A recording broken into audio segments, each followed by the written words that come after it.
how hard it is to get to the top 8 of a YCS, how big of an accomplishment it really is, because those duelists, actually Jordan did not lose the last round. He is 11-0 and got, oh no, both of these duelists are X1, so we have a little bit of an error there. But if you are trying to aim for an X2 record to reach the top 8, in round 12 of 15 rounds, you're already playing against players of this caliber, so it cannot be understated how fantastic this is. Normal summon the Alt Art Cartesia and then fuse a Secretarian Dragon from hand with using, I think it is Mululu and the Lukias. And this is a great way to start, to be honest.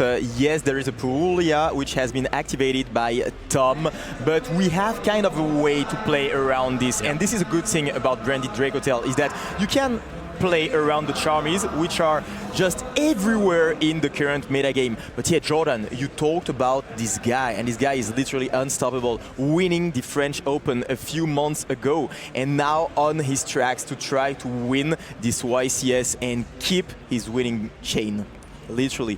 But very interesting between those two players, two of the best players and two of the best decks. What better than a mirror to decide who is the best between the two of them? Yeah, almost as if that was Leonard Koenig's words. Yeah, that's what Leo said before the round. Yeah. I cannot wait to see them fight it out with the same deck here, trying to see who's piloting it better. Will be tough to see because we're both so incredibly good with it, but we see Jordan going into the new Synchro addition to the deck, Ecclesia and the Dark Dragon, using its effect, resolving its effect as well. And have we given any draws to the Purulia yet? Yeah, we have one given Cartesia, one right? draw thanks to the Cartesia, but apart from that, I think that we are not going to give that many draws to Tom, which is, I mean, to be fair, this kind of expected. But a good thing is that we have put the Secretarian on the field, which is such a good card in the mirror match, of course. The deck is full of dragons and spellcasters, and being able to prevent the opponent from activating the effects on the field is of course very good. It absolutely is, and there is the alternative artwork of Ecclesia there also shining on the field of Jordan. I mean, when you have such a special relationship to a deck, when you're playing a deck for so long and it is being so kind to you and you're having such massive success with it, I think you just go the route to just max rarity everything, right? Like when you're playing it so well, you kind of reward yourself with a couple of nice cards. Also, every time I see Jordan play the Dracotail deck, he has to go for non-standard lines, but it always works out so well for him here as well in this game. Started with the Secretarian Dragon. He's already at plus 4 or 5 cards, hasn't even used Dracotail Arthelion yet, which is usually like the ace monster of the deck. And the new cards bring so much to the Branded Dracotail strategy, to be honest, because yeah, before it felt like the deck was lacking a little bit of ceiling, but now we've got the feeling that the board feels so strong and it is so hard to break. We've seen that yesterday with the Sky Striker strategy with Josh and also Dinka. They managed to break the field, but after that you have so much follow-up that is really hard to just win versus this deck. Now there's just one thing that Jordan needs to pay attention to, and that is to not leave the Fallen of the White Dragon on the field, because that counts as Fallen of Albas, and then you can fuse away the entire field to summon out an Alba Lenatus. I mean, it surprises you once in life, but not twice, usually. Okay. Yeah, it surprised me once. How did you feel after that? Oh, well, I felt a little bit stupid, actually, but then we, you know, you learn from your mistakes. That's the beauty of Yu-Gi-Oh! The more you play, the better you get, usually. And now we get to the Arthelion.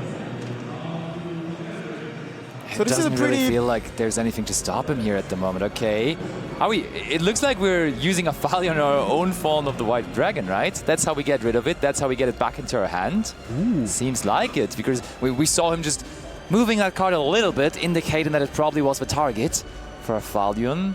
Imagine you had like space for one more level 8 Synchro monster, then this would have actually, with the normal summon of Cartesia, would have actually worked there to just go with the Fallen of the White Dragon and, of course, the Ecclesia to go into an Omega.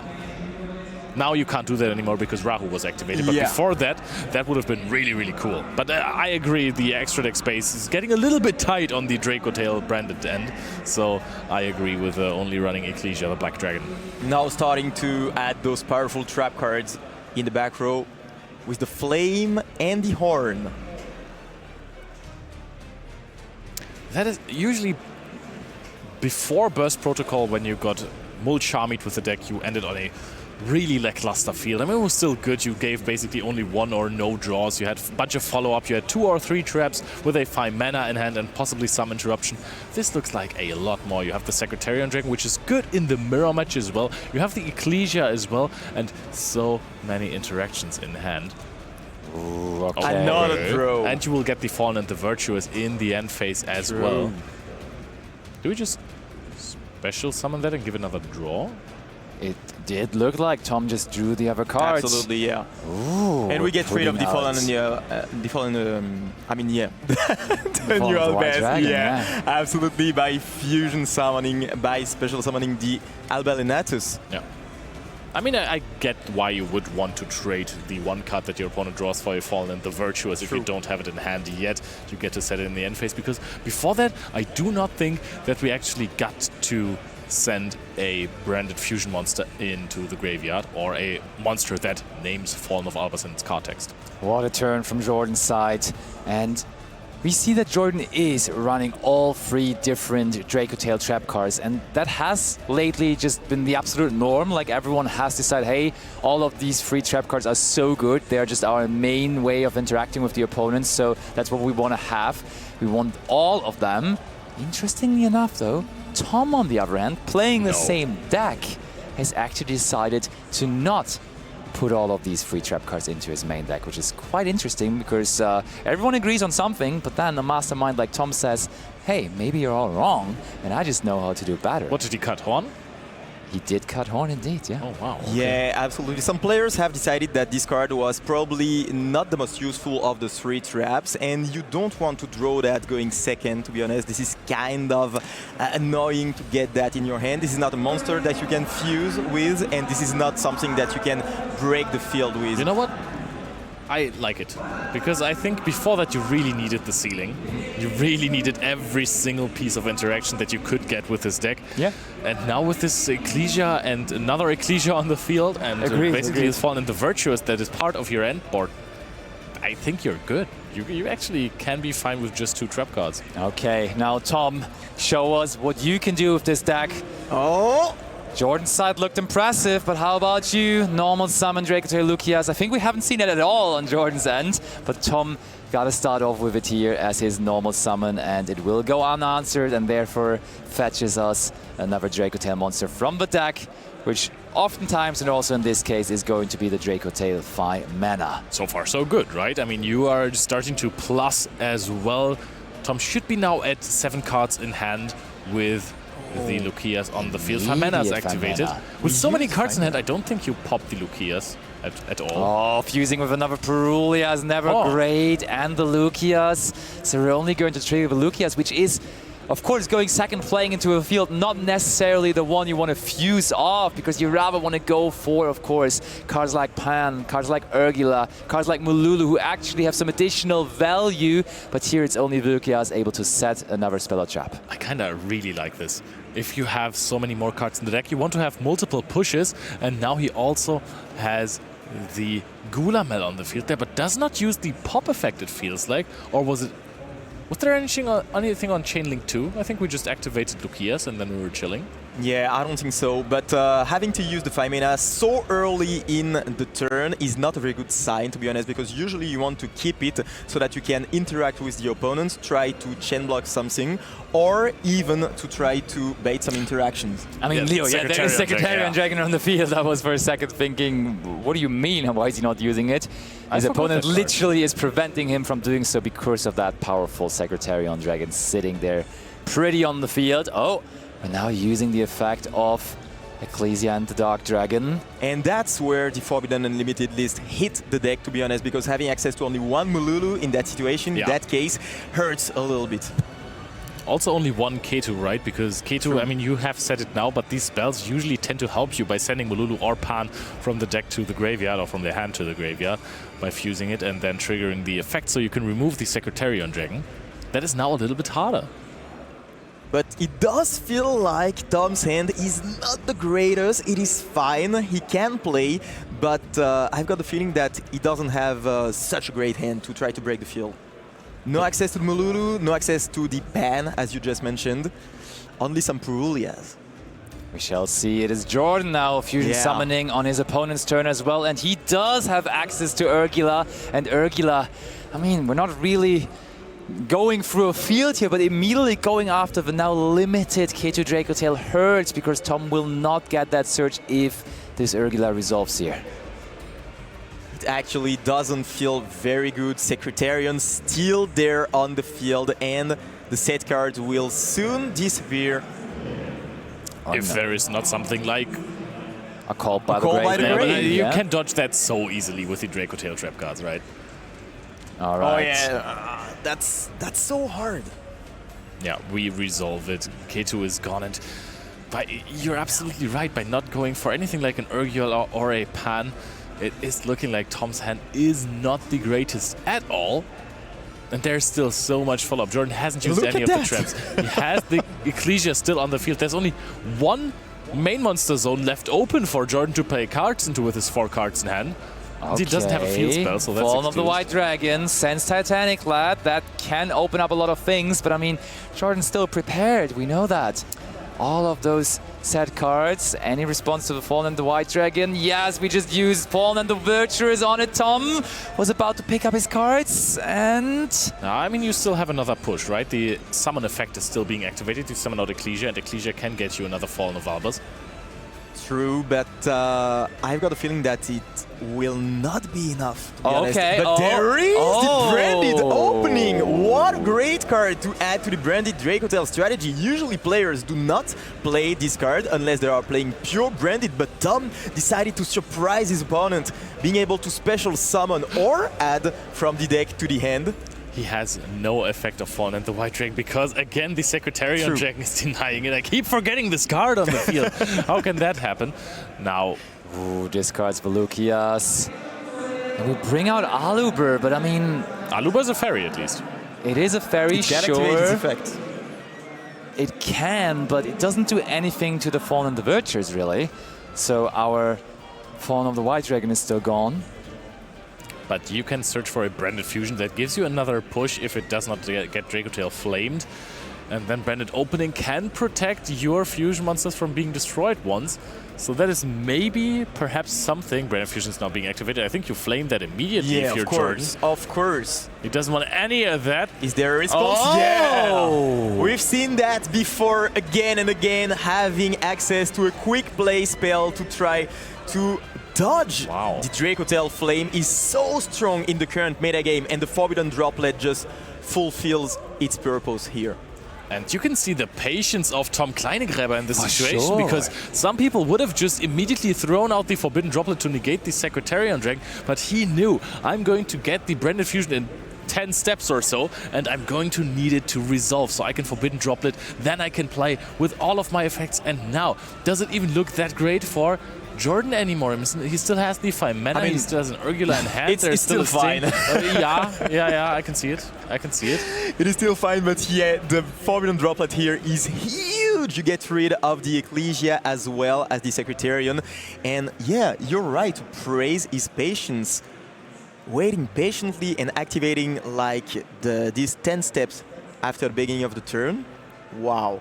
But Jordan still sitting on a pretty convincing number of monsters and on some huge follow-up after that. So not only he has to break the field, but after that, he has to make some card advantage. Yeah, because Thomas is sitting at 1 card in hand. I mean, he is now negating 2 cards, but he is going to resolve that Branded Fusion, and that is now only an Urgula. Urgula and Fallen of the White Dragon are chosen to be fusion summoned away. And here comes our very own Albalinatus. I think that's a first for me, seeing Albalinatus on both sides actually in the Dracotail branded mirror match. But both of them want to have it here. None of them summoned with monsters of the opponents, I want to mention. So True. that's Yeah, also true. very interesting. But you get to trigger the Urgula. But I think that Urgula just forces out the Dracotail Sting immediately. And that is a really, really good Sting target. Because you get to, first of all, respond to it. Yeah, so Sting just is going to take out the Urgula, but you actually get to set a Rahu. Then the thing is, if you set the Rahu, I think there might be the time for Jordan to activate 5 mana. I think he has Urgula in hand, but even if not, Gulamel, wow! no! Last card in hand, I believe, in Tom's hand is Ash Blossom and Joyous Spring. So Jordan's plan being denied here. We're negating the Dracotail Sting, but Dracotail Horn shall still follow and puts the Albalonatus back into the extra deck. And how much can we do off of that one singular Urgula effect now? Because that's all we're getting. Exactly. We've got no card in hand, so even if we set the Rahu, Urgula and Graveyard to add back a monster. we can try to add back something. But I think that now is the time for a 5 mana. You could use 5 mana. If you have the Urgula, it would be actually really insane here. Gets 5 mana back. I mean, are we playing Star Source Dragon or extra deck? Because that would be a good way to get rid of the set Rahu now by just using the effect of 5 mana, possibly. Is that what we're going to go for? Because then it's just a lonely 5 mana in hand, which really does not do a whole lot. Jordan, is that the plan? Tom really found a great way to play around this field, but it was so much. Jordan says you had so many pushes, but I have more defenses. Activates 5 mana and is now going to choose a fusion monster that he's going to bring to the field. And you said it, Chaos would be the absolute end of the turn for Tom. Dracotail cards are incredibly powerful, but they cannot be used alone. Do we have enough dragons for that, though, is the question? Because the Albalonatus cannot be used as fusion materials, so... Okay, that is 2 dragons, though. Yeah, okay, but it's gotta be the Chaos Star Source being special summon. I mean, that is kind of the same thing. Same thing for him, but Tom checking the graveyard once more. Last Rahu Dracotail destroyed, and Jordan still sitting there, even getting his own K2 Dracotail back, looking like he is going to claim this first game. I think you just really needed one other monster in hand, because you also have the Athelion in graveyard from first turn. So Athelion could trigger on the Gulamel summon, and then Gulamel chains to take care of the Rahu. But Tom is just nowhere near conceding. He's heading into the end phase, activating his Titanic Lad.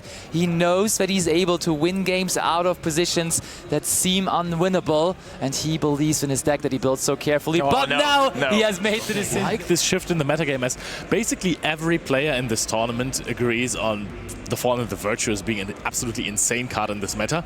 Just sometimes those simple solutions, they can win you a tournament. Yeah, and it lets you get access to the branded engine, and the branded engine, let's face it, it's one of the best things that happened to the Dracotail engine. So having more access to it, having more pushes also going second. It didn't work during the last game, but I think that it might be the decisive factor when you want to win going second against the branded Dracotail strategy. All right, we start with Fallen of the White Dragon once more, but there immediately is an Infinite Impermanence meeting it on Jordan's end, and that has been a card he has been siding a lot in his branded Dracotail decks. Not necessarily something you expect from the Dracotail deck, because it is a trap card, and you cannot fuse with trap cards, of course, naturally, but he always felt that it was strong enough to include somewhere in his strategy, and once again, he has included it into his side deck here for this tournament. It is very interesting, especially to see this trap card, but I think that paired with some other end interactions, it is very, very strong. If you have an Infinite Impermanence paired with something like a Ghost Bell, like an Ash Blossom, it might be enough to try to lower the ceiling of the branded Dracotail strategy, and then after that you have so much push that you can just get rid of everything, get your card advantage, and win the game from that point. 100%, and quite frankly, Infinite Impermanence against the Dracotail deck got even better, because you have a main target now that you want to use it on with the Fallen of the White Dragon. Sure, Athelion also still a prime target. Good. I like it. But yeah, even more option now to use that Infinite Impermanence efficiently. I think that Jordan just says, I will immediately use this on the first card that is happening. Or we're adding Lucias with special summoning the Blazing Cartesia, because we just can now, since we have Fallen of Albus in the graveyard, or a card that is actually treated as Fallen of Albus. Now we can additionally normal summon the Lucias. I like that Jordan is not waiting for something like an Athelion, because he knows his opponent is Tom Kleingräber. He's not going to mess up. If you give him any sort of room to play, he's going to get so much value out of it. So with cards like Infinite Impermanence, your best chance is to maybe throw them immediately and see that your opponent can't do anything about it. But look at that. You have so many lines of plays that now you are able to just play around a single interaction so easily. Now he's going to special summon the Ecclesia from the extra deck, I guess, and just keep comboing. Yeah, the Cartesia basically worked as a negate, right? This is basically like a called by the grave on the impermanence, because you just get to freely special summon out your level 4 tuner anyways. The question is, does he play 2 Blazing Cartesia? Because what you want to do with Ecclesia, the Black Dragon, is to special summon out the Blazing Cartesia, the Virtuous, to have another monster that can quick fusion summon for you. I mean, Nope. But you Only can one also summon from Cartesia in there, graveyard. so that would do. You can also summon from graveyard. Yeah, so that would that's, suffice.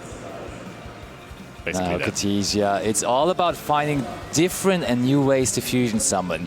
Usually it was just really the couple of fusion pushes that the deck had. It was just simply either having hard-drawn access to Cartesia, and then of course Varahu and also the Famena. But now it's a little different. Mululu, of course, also addition to that, which is now limited. Yeah. But here we just have so many more different ways trying to get into our fusion cards, using the access to Fallen of the White Dragon to get Ecclesia and all of that. So the deck has changed quite significantly with the introduction of Burst Protocol. Absolutely. Before, we even used to play some Shadow cards, some Pendulum cards to try to have access to more ways to fusion summon, to try to surprise our opponent.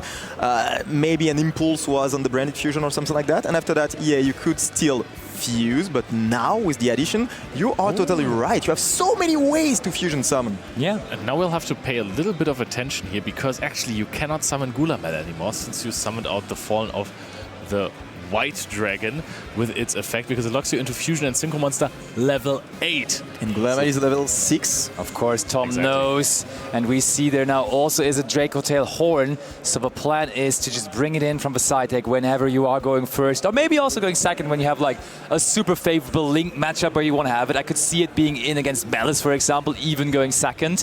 And in that matchup, it's of course better than Flame most of the time.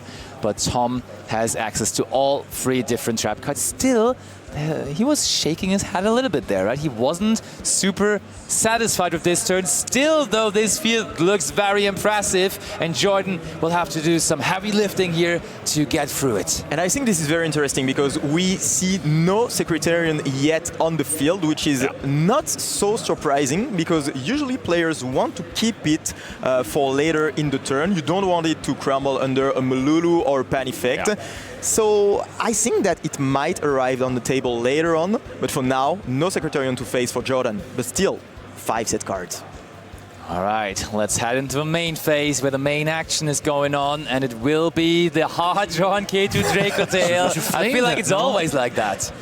You kind of have to flame that, I think, but we've seen At so least many try. hard draw At least K2 try. Dracotail. I wouldn't flame him if he does, and he does use Dracotail Flame there on the K2 Dracotail, but there is the Forbidden Droplet. This card is everywhere at the moment in the current meta game, and it will be once more dodging a Dracotail Flame. But now that's a little bit better for Tom than for Jordan in the game before, because the droplet is not negating anything that is really important. First of all, you only get 1 card gone, so Blazing Cartesia can be still... Oh, Blazing Cartesia is actually being chained to the droplet because it was sending a spell card, and now we summon out the Secretarian into the droplet. So it is going to get negated. Yes. Yeah, and Tom is as confused as we are, really, because he was Excuse me? making sure that it's even playing field. I negated your Secretarian, so you are allowed to negate my Secretarian as well here in this game. I mean, yeah, I was praising him for not summoning the Secretarian, but he really wanted this one on the field, to be honest. I get it. It's a great card. But honestly, It's a very beautiful card. Even the best players in the world, when you're playing a mirror match versus possibly the best branded Dracotail player ever, the icon of the deck, then you can get a little nervous. You want to prove yourself, maybe a little too much, and this is where Jordan Gallagher gets ya.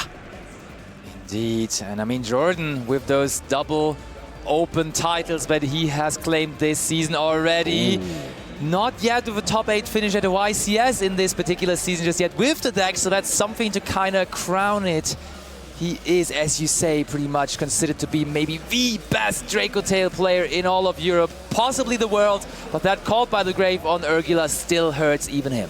Ring, ring, I want to say. And that is actually it's not usually confusing because earlier gives you a lot of value, but since there's a Secretarian Dragon on the field, I would have understood if you try to take out the Lokias, because that is the most valuable target that you can have for Secretarian Dragon.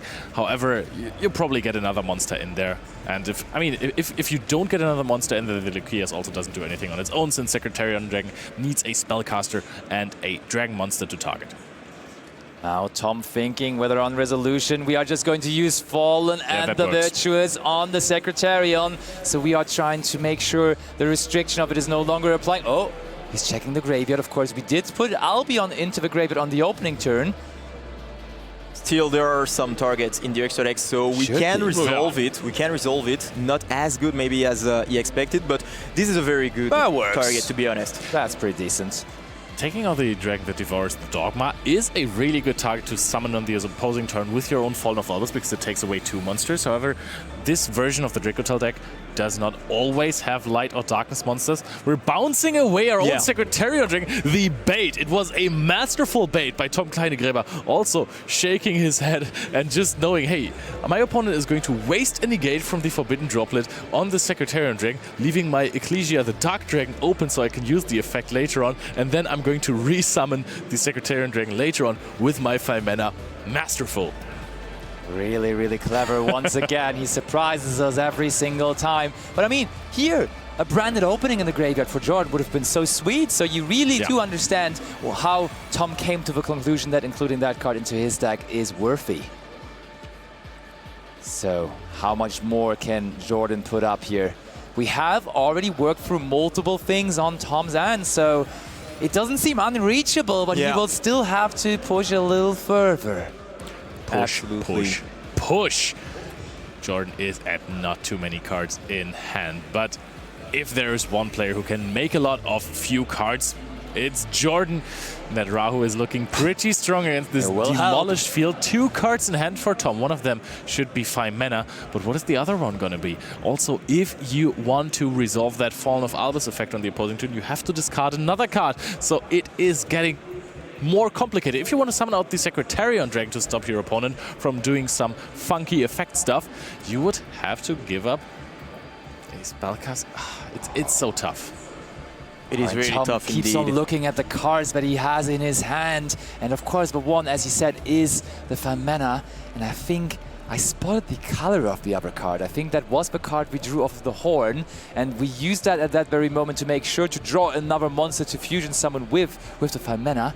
I think it is a purple card though, indicating that we drew a trap card of the trap effect. So that surely is something he is quite unhappy with here at the moment. And all of a sudden it seems like it is totally doable for Jordan. He might be able to break the field and try to install his own field. He's special summoning the newest addition to the deck. Dracotail Shawlas, my sweet Shawla, and now we're going to chain to the Molulu, the Ecclesia, the Black Dragon effect. That is going to have the basically exact same effect as the Secretarian Dragon that was summoned into a Forbidden Droplet resolution. None. Dracotail, but I mean, you want to get it back in the end phase. Is now another difference though between the 2 decks. Jordan on the one end saying, hey, this card is new, this card is good, this card will be included into my deck. Tom on the other end says, I'm focusing more on the branded part, and we are ending the game. Your game 1 looked very, very strong. Can you repeat that? Or is Tom going to be the one fusion summoning more than you do on your own turn?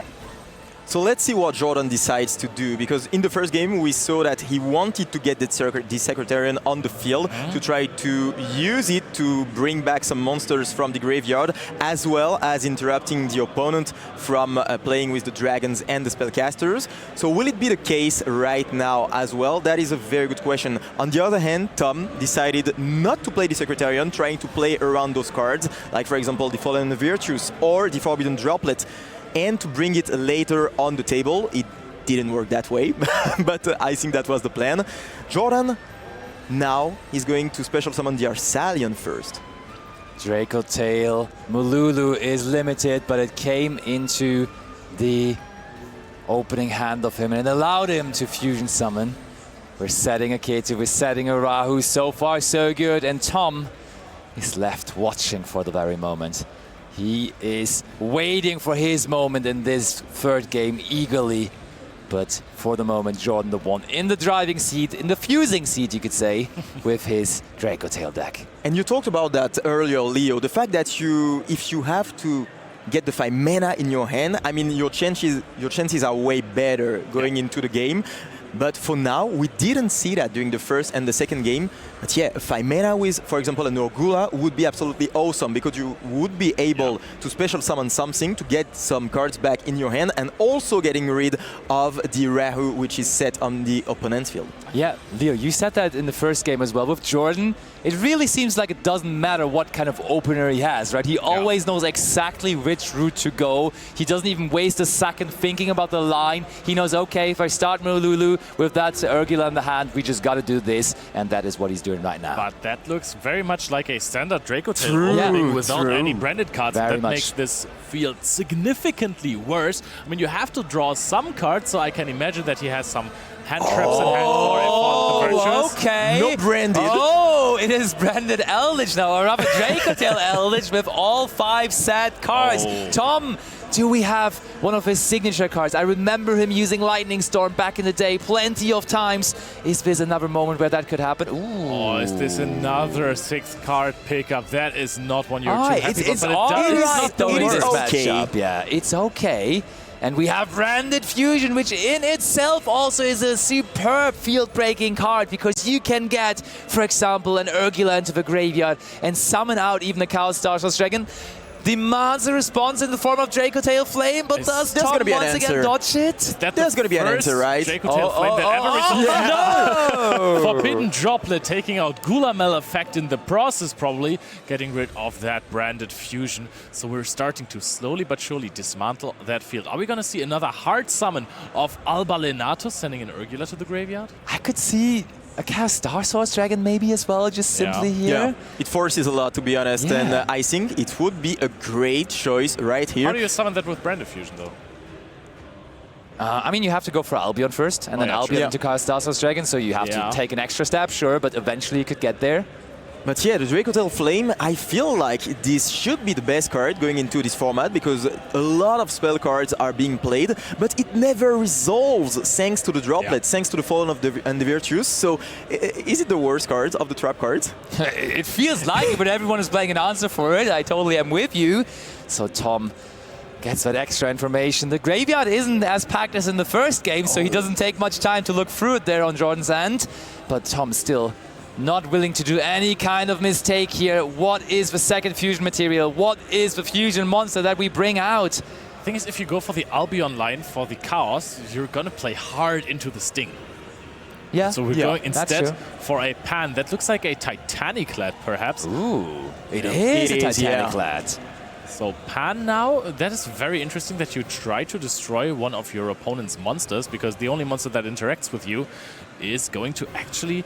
It is already negated from the droplet. What I have seen players do is use Pan to destroy your own Albion after summoning it and then activating Rahu to send the Pan, just to get a Fallen of the Virtuous in the end phase. But I do not know if we want to do that necessarily. Honestly, here in this case, I would rather go after the Aphalia because you want the Gulamel to stay on the field for the moment where it is negated, because if you get it into the graveyard, it can at some point just come back due to its graveyard effect, and therefore you want to keep it where it is negated for now. And I mean, Jordan, he will need 5 mana, and then there is not that many fusion materials next to it, so it's getting kind of hard for Jordan for the moment to interact. Yeah, when you don't see the branded cards, I mean, the Dracotail field looks like it is pretty much breakable, and that was the flaws of the deck before the addition of the new branded cards, and we can see it right here. The Keru being activated, which is such a strong card. So many cards that are very good going second. We saw the Branded Fusion, of course, and the Keru doing some work here as well. We saw that also Tom was almost surprised to see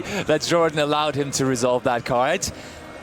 Raised his eyebrows, now thinking about how to even resolve it because he just didn't expect it to resolve. I mean, there's not that many answers to it, to be fair, here in that case. I mean, what is he going to do to it, right? I mean, Fallen the Virtuous destroys a face-up card on the field, your Gulamel is negated, you have no way of getting rid of it right now. I mean, to be fair, Fawn and the Virtuous on your own Gulamel at least would have denied the K2 Dracotail the additional effect to Fusion Summon, but I don't know where that's necessarily where the crux is right now. I think Tom will find a way to further Fusion Summon, so I agree that's not necessarily what we are concerned about. If you chain that, there's just going to be normal summon Lucias. Yeah. And that is then going to be very, very tough for you to handle because, I mean, maybe there's an infinite impermanence going first. I cannot imagine that it is because this card really sometimes stops you from playing yourself. Yeah. Yeah. I think this is way better going second, to be honest, because you want to stop your opponent from playing. Lucias has been searched, has been added to the hand. No Fusion Summon. No Fusion Summon indeed. Actually. That is very interesting. Oh, there is infinite impermanence. We were debating whether that card would still be in Jordan's deck going first. His combo was weaker. His non-engine supporting the combo is even stronger though, and the Lucias shall be negated. And looks like Tom didn't expect that, to be honest. Yeah. When we looked at his face. Oh, wow, he gives he's the deck passing to deck Kat. I mean, look at this hand. Those are very purple cards that he's having there. Really? Really? And Jordan, you could tell he was smiling almost a little bit there, facing those two set cards, facing the end phase, facing his turn here once again. But why did Tom not fuse with the Lucias? I think the last card in hand is actually Urgula, which would have been perfect. Urgula forces out the Sting immediately. Of course, gives your opponent a draw, but you get to activate your own effects. You get to search for a Rahu. You threaten the follow-up with the Urgula. You're going to get another trap. It's set. I mean, you only play 2 at this point, I think, if you're siding out 1 horn after that, but you still also have the Arthalion that can target cards. I think there was plenty of opportunities for Tom to take over this game. But now if he passes over the turn, Jordan, he is quietly thinking, does he have follow-up even? I think good question, actually. Okay, actually, let's bring it over to us for a quick moment because there is an appeal incoming, so we will have plenty of things not going Tom's way there. Of course, Jordan did not have the mightiest opening, but I mean, Dracotail was a meta deck before Burst Protocol. And I mean, that deck has won tournaments before just with trap cards set in the 5 mana in hand. Oh, okay, we go Sting first. So we want another draw. We want the destruction effect of Gulamel, of course, as well. Yeah, and that forces out the Sting of Tom on basically no targets, unless you want your opponent to just activate Gulamel. But you have to do it. You have to do it. It's a Sting. Sting on, just the Pan then, or rather the Arthalion even, because you don't want it to return, of course. And it doesn't matter. The second one literally doesn't matter. You can choose the Flame, you can choose the Dispel, it doesn't matter. Because these cards can recycle banished Dracotail cards as well, which is such a strong thing that they can also get you back into the Arthalion loop, which is not that relevant anymore because the deck doesn't need to grind that much as it used to when you were only playing with Dracotail cards, but the branded cards give you so many pushes. It really helps you. Okay, now this is a very difficult situation. That looked very green, blue. Spell card. It's hard, Leo, I know. Absolutely, but you made a fair point. You could just add Aggro to Gulamel and it would have been a way better situation. Not a winning situation, but a way better one. I mean, I like dodging Gulamel, but that deck, and Jordan has found the Dracotail 5 mana, always finds a way to chain the Gulamel. Eventually, we destroy the Dracotail Flame before it even having a spell card to negate. And Jordan gets to Fusion Summon now, still with the effect of the 5 mana. And is there going to be some more Dracotail monsters to use besides the Gulamel on the field, which will not have the most impactful graveyard effect? And yes, he does! Mululu and Urgula together here. And another card, I think it was something Quarter Century, so it could have been Ecclesia, Cartesia, something on the lines of that. You can add back 3 cards now with the Arthalion taking 5 mana and Pan. You saw 3 cards? I only saw 2 cards, but I think there's another one, no? Looks like no. Well, no. Okay, we get the K2. We get the Rahu, that's all we need really. We are also just going to put that Titanic Clad back into the extra deck. So I wasn't dreaming. Good. And that's the handshake. Tom says, well, I'm going to bed.